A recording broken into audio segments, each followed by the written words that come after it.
25% tariffs, that's just the beginning. With France, Trump and French President Emmanuel Macron have had a close but complicated relationship. Macron, one of the first foreign leaders to congratulate Trump on his election win. Trump honored him with his first state dinner during his first term and visited France several times. But this trip comes as Macron and other European leaders worry Trump might reverse U.S. support of NATO, as well as Ukraine and its fight against Russian aggression. The Biden White House rushing to get as much aid to Ukraine as possible right now. White House Press Secretary Karine Jean-Pierre underscoring that funds to Ukraine were passed with bipartisan support. You can't take Russia off the hook here, right? They are the aggressors here. They are the ones that went into a sovereign territory. Now, Trump nominated his son-in-law, Jared Kushner's father, Charles Kushner, to be the U.S. ambassador to France. It's a very coveted post. Trump actually pardoned Kushner back in 2020. He'd been convicted and served time in prison for tax evasion and witness tampering. I will take it from here, Mary Alice. And a quick question for you. Overnight, President-elect Trump also continuing to back his embattled defense secretary nominee, and Pete Hegseth is not backing down.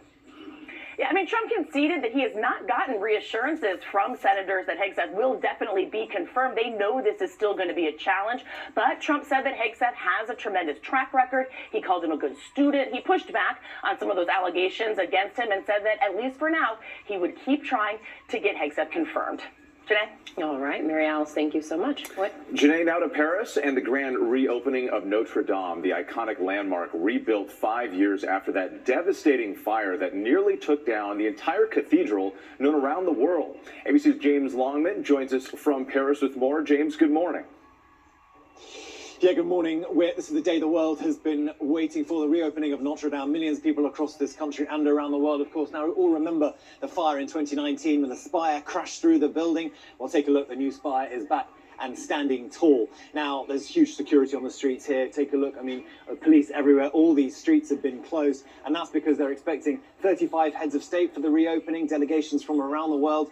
President-elect Trump will be here, First Lady Jill Biden, her daughter Ashley, Prince William will be representing King Charles, and we know that Trump will be meeting with President Macron of France, and after that with Prince William, so a flurry of diplomacy as well. Now, after the opening ceremony, there will be a concert right outside the cathedral. Famous cellist Yo-Yo Ma will be among the musicians playing, and then tomorrow, the first Mass Notre Dame will welcome worshippers once again. The work inside has been absolutely extraordinary. Carpenters, metal workers, stone workers, 2,000 people working over 5 years to get it done, and they've even refurbished parts of the church that were not affected by the fire, so it's even better than it was before. If you want to visit, got to go online, get booking. They're expecting 40,000 visitors a day.